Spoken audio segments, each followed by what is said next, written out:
the African National Congress has concluded its yearly NEC meeting with allegations of corruption still dogging some top members. ANC President Cyril Ramaphosa has expressed concern about how society views the leadership's commitment to rooting out corruption. He also acknowledged that divisions at ANC leadership level are still a matter of concern. Now, the movement's Secretary-General Ace Magashule is expected to appear before the Integrity Committee on Saturday. That's this Saturday.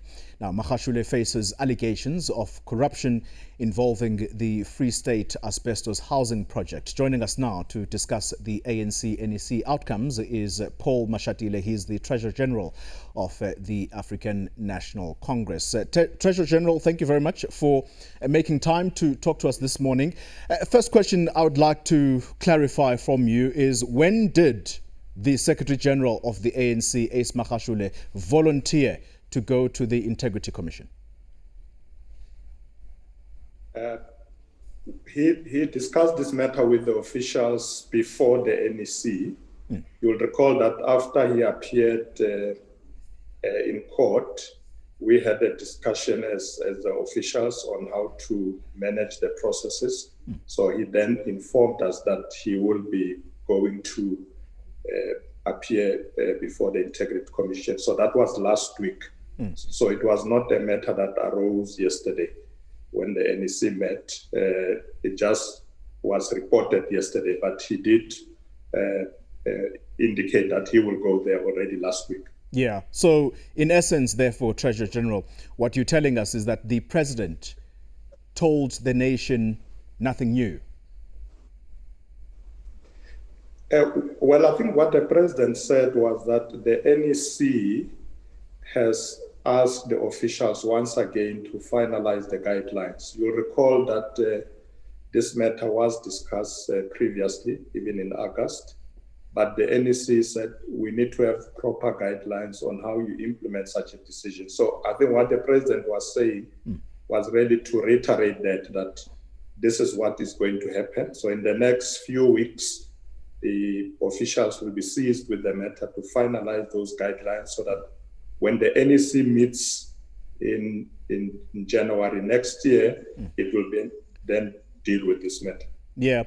Treasurer General, talk to us about whether there is a clear process. Yes, I understand what you've just said, that proper guidelines have yet to be finalized. Yes. But coming out of this meeting, is there a clear process to follow on this step-aside issue?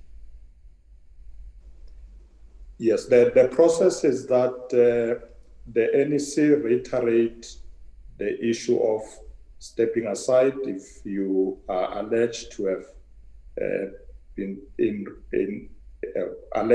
charged for wrongdoing, and that process will then allow members to appear before the Integrity Commission. That's what the SG will also be doing, and present their case. Once the Integrity Commission has dealt with the case, it will report back to the officials, who will then report to the NWC, and the NWC will report to the NEC. So that is the process that will unfold. Treasurer General, what then happens in the meantime to people who are before courts? Because the resolution is very clear that if you are charged with any offense, or if there is any issue that will plunge the party into disrepute, the integrity of this party has got to be protected. What happens in the immediate? So let's use Bongani Bongo, for example, who's before courts. Yeah. What is the process from here on? Well, Bongani Bongo and others have also been saying that they are waiting for the guidelines. They will take the cue from there. The resolution obviously appeals to the conscience of members to voluntarily step down once they are charged. However, we have now realized that some of the members want to explain themselves. Therefore, we're giving them the chance to go to the Integrity Commission so that we can hear whether there's a reasonable explanation that allows people not to step down. But yes, I think the resolution in its nature was made to appeal to the conscience of members rather than forcing them to step down. That's why we are now looking at what do we do in a situation where comrades don't voluntarily step down? What process do we follow? As the president said, take into account various other considerations, the constitution of the ANC, the right of members, fairness, etc. So we will come up with the guidelines. Yeah. Treasurer General, really, this is a very simple question. The National Executive Committee of the ANC, it is the highest decision-making body in between conferences. Yes or no? Yes. Yes, it is. Why is there a reason, therefore, to second guess its resolutions? Why are you going to various processes in order to avoid taking a simple decision? You are before courts, step aside. Yes, Tony, the NEC is the highest decision-making body between conferences, and in its own wisdom, it then decided that it requires some guidelines in implementing this resolution. That's why I didn't conclude the matter yesterday. So I think let's allow that process, because there are a number of implications that the NEC is looking at, and that's why the NEC said, you, the officials, the top six, go and look at this matter again and come up with the guidelines. So it's not like the NEC is avoiding to finalize the matter, but it wants to ensure that everything that needs to be taken into account has been taken into account in implementing the resolution.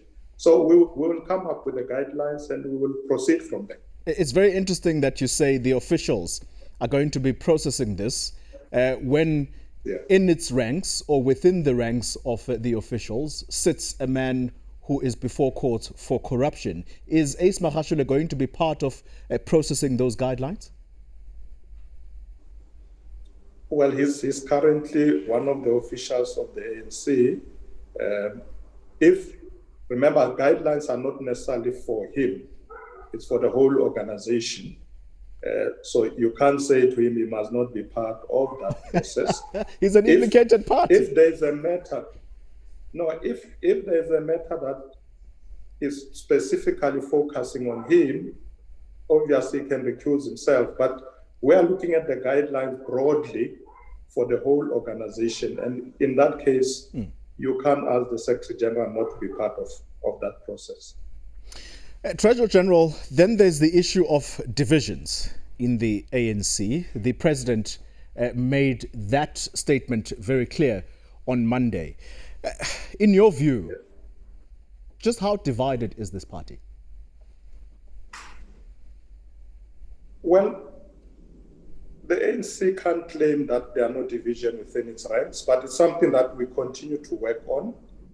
It's not like we're falling apart completely, but there are sometimes differences, and I think the President has been doing very well in continuously urging members to work as a collective and prioritizing the unity of the organization. So we're working hard around unity. It's not a process that we think it will be achieved in a few days. It's something that we're going to work on for many, many more weeks and months and years to come.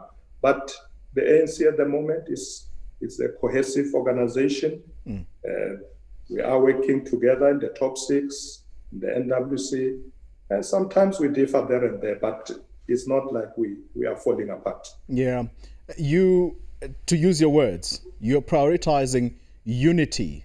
There's some South Africans out there who are saying you're prioritizing unity at the expense of their livelihoods, because their livelihoods are being stolen by thieves who sit right inside the top echelons of the ANC. I have in mind the asbestos case, where some people have actually died, and implicated among those is Ace Magashule. How in the world do you justify this? Do you think that you are going to get the most amount of votes, for example, when we go to local government elections next year, when you are dithering like this on issues of corruption? We are not differing. I think we are at one as the leadership that corruption need to be fought, but we're putting in place processes that will ensure that we do it properly. So we're not going to shield or defend anybody who has been found to be involved in wrongdoing. We know that we need to prioritize our people out there, but a divided ANC that doesn't prioritize unity will not be able to give decisive leadership. That's why the issue of unity is very important, because you need a united ANC to be able to give a leadership that is decisive in society. So it's not that we are prioritizing unity, we are ignoring the issues that affect people. We are prioritizing unity precisely because we want a cohesive ANC that will be able to lead. Treasurer-General, I want you to be clear in your response on 2021. What are your prospects as the party? Well, if you look at the current by-elections, we have done fairly well. We have been a bit concerned about voter turnout, but we will work hard, and we will address most of the service delivery challenges to ensure that we come out victorious. And with people like Jeffrey Makubo here in Johannesburg, I'm sure you are convinced of your victory. Well, we are addressing those problems. You know, Jeff has appeared before the Zondo Commission. The ANC will look at these matters. So we will address the issue of service delivery. I think when we go out there campaigning, many of our people want to see an ANC that is concerned about the fact that they get water, they get houses, they get housing. We address the issue of roads, we deal with potholes. So we have to deal with service delivery issues. Of course, we need to fix our house as well, the ANC. Very briefly and finally, TG, I'm out of time. The January 8 statement, where is it? Is it in the Free State or Limpopo?